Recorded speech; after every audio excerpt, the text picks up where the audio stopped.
Even when you feel low, you can still go. Even when you feel slow, you can still go. Even when there's no hope, you can still go. I never answer to no, man, I still go. A montage to music is a video editing technique where a series of short clips or images are arranged in sequence and then synchronized to the beat of a selected piece of music. We watch them all the time. But creating them can be a really time-consuming task. And I've spent hours, probably like weeks, creating montages from scratch as I import the clips, try to pick out the best parts, bring in the music, try to edit it to the beat of the music, add transitions and effects between the clips, and all of this can take hours and hours per video. However, with CapCut's AutoCut feature, you can say goodbye to these tedious tasks. Simply give CapCut your clips and their AI video editor will instantly transform them into stylish, ready-to-share videos at lightning speed. Now, before I go into how to do this, let's discuss the purpose of a montage and where montages work well and not so well. The purpose of a montage is to create an emotional response where possible, or to convey a story, or to showcase a product or an event in a way that's engaging and entertaining for the audience. Where montages don't work well is when you're just adding a load of clips that have no real relationship to each other into a video that never seems to end. We've all seen these ones too. Whatever you do, you need to bring your viewers on a journey so that they'll continue watching until the end, boosting up our average view duration and completion rate. So here are 4 examples of video types where I find that montages really shine. Number 1 is how-to videos. For example, a cooking or baking demonstration. The hook or the opening shot would be the final product looking all beautiful. Then you could show the ingredients all together and then one by one, shot by shot. Next, you could show a shot of how each of the things are merged in together. And then the end could be you taking a big bite of the final creation and looking satisfied. So this video begins with the end, but if that shot is alluring enough, then the viewers will want to see the process of how to get to the end. So they'll watch the whole thing.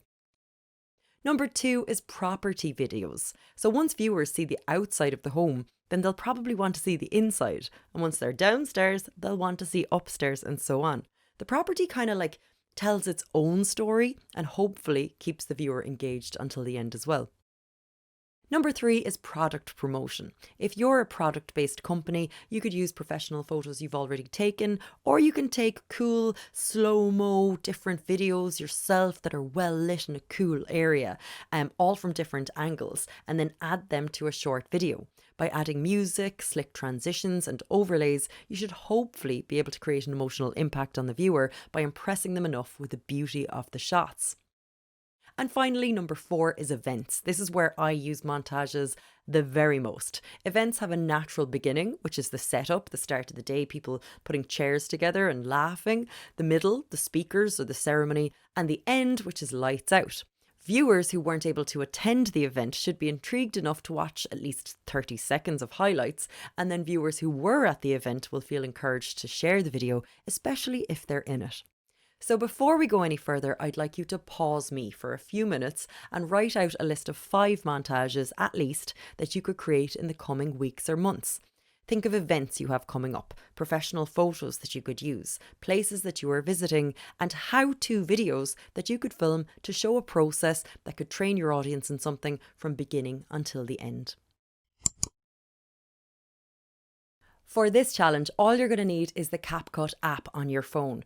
And for now, let's just deal with photos and images that you already have in your camera roll. You might not be able to upload this, but just so that you are getting to use the software. And then after that, then you can go and actually spend time deciding what your montage is going to be about. For now, we're just kind of putting them together and seeing how it all works. So when you open up CapCut, on the top bar here, there's an option called AutoCut. Click on that. Now it's going to ask you to select photos and videos.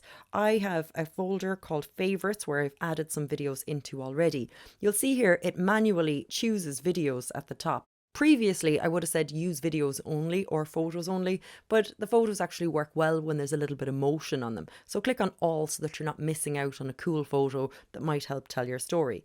Now what I'd suggest is choosing the videos in sequence of how you want them to appear. So with this video, I might start it with me driving in the car on my way to the event and then show the exterior of the event behind the scenes. And then you can see that the next shot is a close-up of people chatting, but I might actually choose a wide shot of the room so that the people can actually place where I am.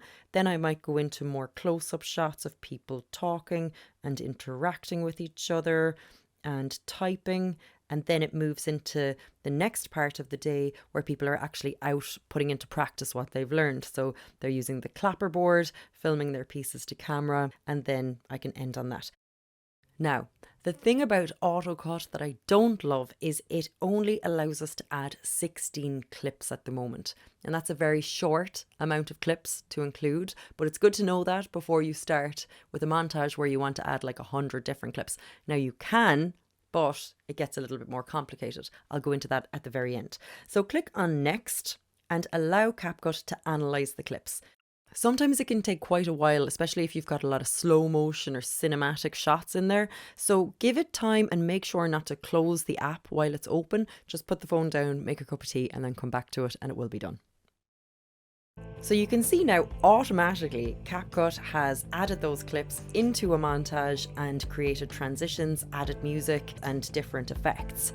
If you see CapCut on the top right corner, don't worry, we can get rid of this. But for now, that just has to be within our edit. It's fine, we can just ignore it. Now, you might not like the look of this video, like those white bars, for example, at the start, but there's loads of options. So you can click to the next theme, which is popular.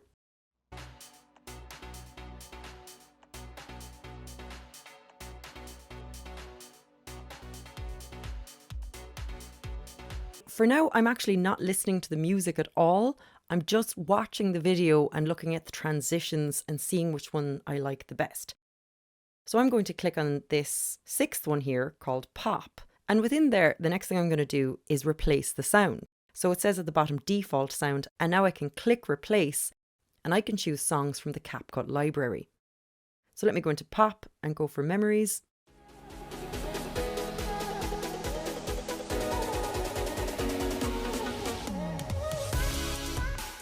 And I'll just add this for now.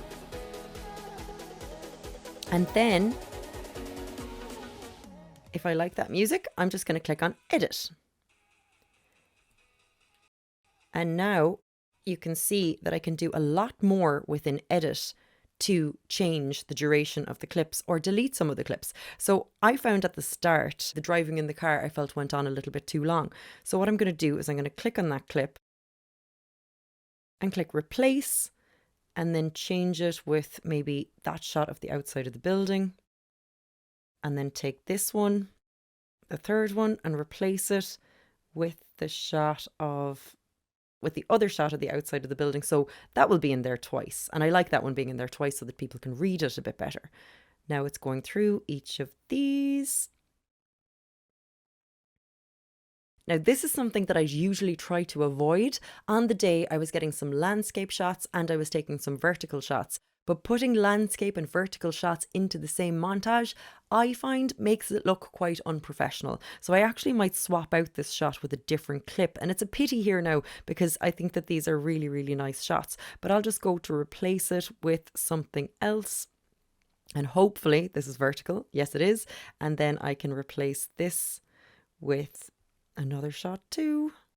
The good thing here is that I can see which clips have already been added. In the top left, there's a thing saying added, which lets me know that I've already included that clip. So this one here hasn't been added. So I'll actually add that in, and then there's a new shot. I'll delete this one at the end or replace it with a shot of the woods.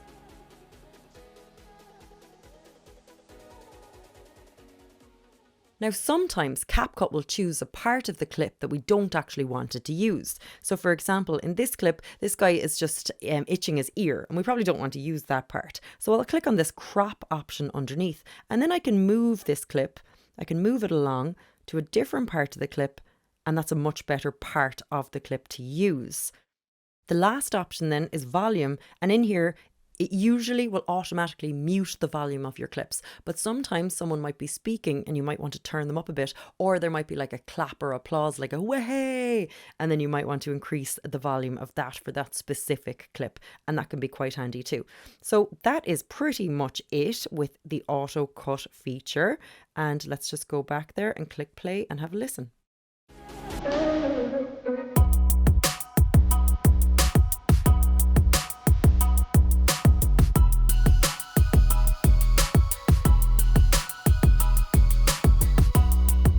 That's it. And the next thing we want to do is click on export and save and share to TikTok without a watermark. Give it a couple of seconds to export.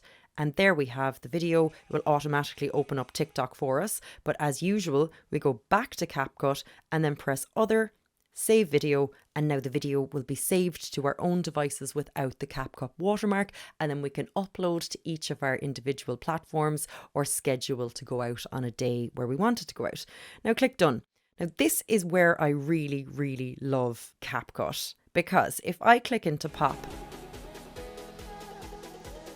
here's the video that I've created. But a lot of times I want to add more than 16 clips, or I want to change something individually, like I want to change a transition, or I want to add text, or I want to do something more. Then we have this option called Edit More. Thank you, CapCut. Really appreciate you. And this brings us into the actual CapCut editor. Now, if it's your first time seeing this, don't be afraid, because you're going to get more and more used to this as we go through the next challenges. But what you can see here now, just to give you a quick overview. Up here, we have the video preview.